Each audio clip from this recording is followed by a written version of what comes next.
Praise the Lord. सभी विश्वासी भाई बहनों को प्रभु यीशु मसीह में जय मसीह की। बाइबल शिक्षा चैनल पर आप सभी का स्वागत है। हमारे इस चैनल को देखने के लिए आप चैनल को सब्सक्राइब करें और बेल आइकन के ऑल बटन को जरूर दबाएं, तभी आपको हमारी आने वाली हर वीडियो का नोटिफिकेशन मिलता रहेगा। आज मैं आपके लिए बाइबल की पुस्तक से मत्ती अध्याय 12 का वचन 33 से 37 लेकर आई हूँ, पेड़ और उसका फल। तो चलिए भाइयों बहनों, हम वीडियो स्टार्ट करते हैं। बाइबल दर्शाती है यहाँ कि यह उस समय की बात है जब प्रभु यीशु मसीह अपने चेलों को दृष्टांतों में स्वर्गीय ज्ञान की गुप्त बातें सिखा रहे थे।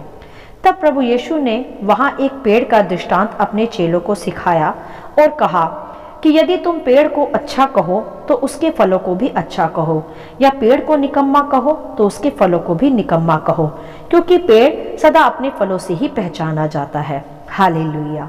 मेरे प्रियो, पहले हम यहाँ समझ लेंगे कि पेड़ यहाँ किसे दर्शाता है। पेड़ बाइबल के आधार पर हम विश्वासी जनों को कहा जाता है और फल है हमारा स्वभाव। जैसे प्रभु ने कहा कि यदि पेड़ को अच्छा कहो तो उसके फल को भी अच्छा कहो, और प्रभु ने यह भी कहा कि पेड़ अपने फल से पहचाना जाता है। जैसे मेरे प्रियो, यदि आम का पेड़ है तो वह आम के द्वारा ही पहचाना जाएगा कि वह आम का पेड़ है, और यदि सेब का पेड़ है तो वह सेब के द्वारा ही पहचाना जाएगा कि वह सेब का पेड़ है। बिना फल के तो पेड़ की कोई पहचान ही नहीं, वह तो फिर बिना फल का साधारण सा या कहे तो निकम्मा पेड़ ही गिना जाएगा। इसी प्रकार भाइयों बहनों, हम विश्वासी जन भी पेड़ के समान हैं, जिसमें फल होना आवश्यक है। बिना फलों के हमारा कोई अस्तित्व नहीं। और फल क्या है? फल है पवित्र आत्मा के फल, जिसके द्वारा हम विश्वासी जन संसार से अलग पहचाने जाएं। हम फलवंत वृक्ष बने रहें, नहीं तो हम संसार में मिक्स हो जाएंगे, जो संसार के मनुष्यों के समान दिखेंगे, जिनमें कोई फल ही ना हो। आगे फिर प्रभु ने कहा कि तुम बुरे होकर कैसे अच्छी बातें कर सकते हो, क्योंकि जो मन में भरा है वही मुंह पर आता है। हालेलुया। यहाँ भी प्रभु हमें सिखाते हैं कि यदि हमारा मन बुरे स्वभाव से, बुरे विचारों से, बुरी बुरी युक्तियों से भरा हो तो फिर कैसे हम अपने मुंह से अच्छी बातें कह सकते हैं, क्योंकि यह तो सत्य ही है कि जो कुछ मन में भरा होता है वही मुंह पर भी आता है। इसीलिए बाइबल कहती है कि सबसे अधिक अपने मन की रक्षा कर। हालेलुया। तब प्रभु ने यह भी कहा वहाँ कि भला मनुष्य मन के भले भंडारों से भली बातें निकालता है, और बुरा मनुष्य बुरे भंडार से बुरी बातें ही निकालता है। और प्रभु ने कहा कि मैं तुमसे कहता हूँ कि जो जो निकम्मी बातें मनुष्य कहेंगे, न्याय के दिन वे हर एक बात का लेखा देंगे। हालेलुया। यहाँ मेरे प्रियो, प्रभु ने साफ साफ स्पष्ट कर दिया कि जो हमारे मनों में भरा होगा वही हमारे मुंह से भी निकलेगा। यदि हमारे मन में किसी के लिए भलाई होगी ही नहीं तो कैसे हम भली बातें कह सकते हैं और सोच सकते हैं, और कैसे हम किसी का भला कर सकते हैं। इसीलिए मेरे प्रियो, प्रभु चाहते हैं कि हम अपने मनों को आज जांच ले तथा जांच कर एक फलवंत वृक्ष बने, जो प्रभु के राज्य के लिए उपयोगी हो तथा उत्तम वृक्ष गिना जाए और फलवंत वृक्ष गिना जाए। क्योंकि यह वचन हमें न्याय के दिन के विषय भी आज सचेत करता है, क्योंकि जो कुछ आज हम अपने मुंह से कहते या अपने मनों में रखते हैं, उन सब बातों का लेखा हमें न्याय के दिन अवश्य देना पड़ेगा। हम उस दिन से किसी भी रीति से छूट नहीं सकते, वरन कोई भी उस दिन से छूट नहीं सकता।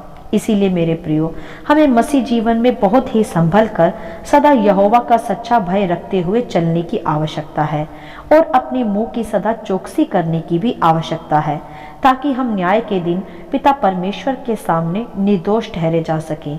क्योंकि वहाँ प्रभु ने साफ साफ स्पष्ट भी कर दिया कि तू अपनी बातों के ही कारण निर्दोष और अपनी ही बातों के कारण दोषी ठहराया जाएगा। यहाँ पूरी तरह हमारी बातों के न्याय के विषय स्पष्ट किया गया है। मेरे प्रियो, हम मसीह जाति एक वृक्ष के समान है, और हमारा स्वभाव जो मन से हमारे प्रकट होता है वह एक फलों के समान है, जिस पर पूरी रीति से हमारा न्याय भी टिका है, हमारा दोषी व निर्दोष ठहरना भी टिका है।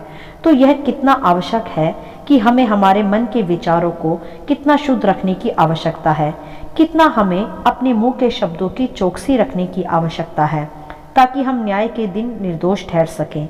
ध्यान दे भाइयों बहनों कि पेड़ फल ला सकता है, वही पेड़ फल ला सकता है जिसमें अच्छा खाद पानी हो, जिसकी जड़ें मजबूत व गहरी हो। यदि आम का बीज ही ना हो तो कैसे आम का फल आएगा। उसी प्रकार मेरे प्रियो, हमारे मसीह जीवन में भी यदि वचन रूपी बीज ही ना हो तो कैसे हम में पवित्र आत्मा के फल उत्पन्न होंगे।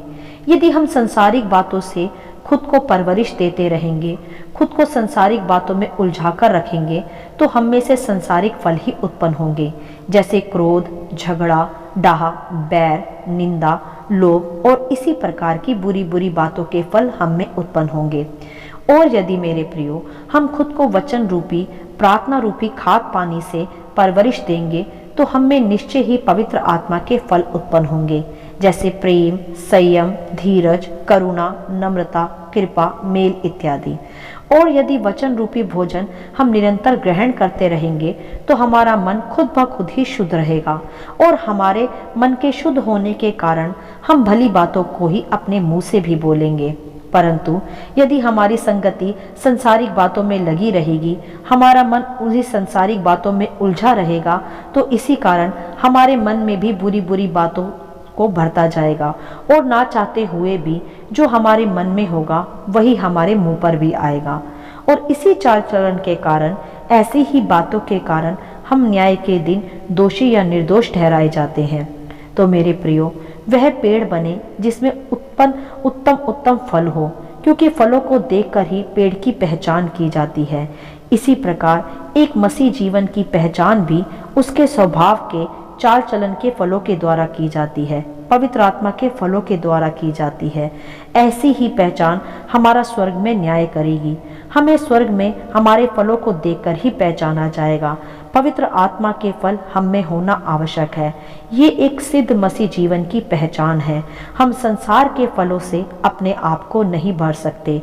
हम वृक्ष रूपी जो हमारा जीवन है उसमें पवित्र आत्मा के फलों को हमें निरंतर उत्पन्न करना है, और हमें अपना जीवन प्रार्थना रूपी रखना है। हमें अपना जीवन पवित्र रखना है ताकि वह पवित्र आत्मा के फल हम में नजर आए, हमारे स्वभाव में नजर आए। और जब परमेश्वर हमें न्याय के दिन सामने खड़ा करे तो वो हमें हमारे फलों से पहचान सके, और हम एक सिद्ध और फलवंत मसीह गिने जा सके स्वर्ग के राज्य में। हालेलुया। आशा करती हूँ इन वचनों का संक्षिप्त विवरण आप सभी को समझ में आया होगा। परमेश्वर आपको अपनी पवित्र आत्मा की भरपूरी से सदा भरता रहे। यदि आप चाहते हैं कि दूसरे भी इसे सुनकर आशीष पाएं, तो आप दूसरों के साथ भी इसे शेयर कर सकते हैं, क्योंकि हमारे प्रभु यीशु मसीह की यही इच्छा है। आमीन and God bless you all.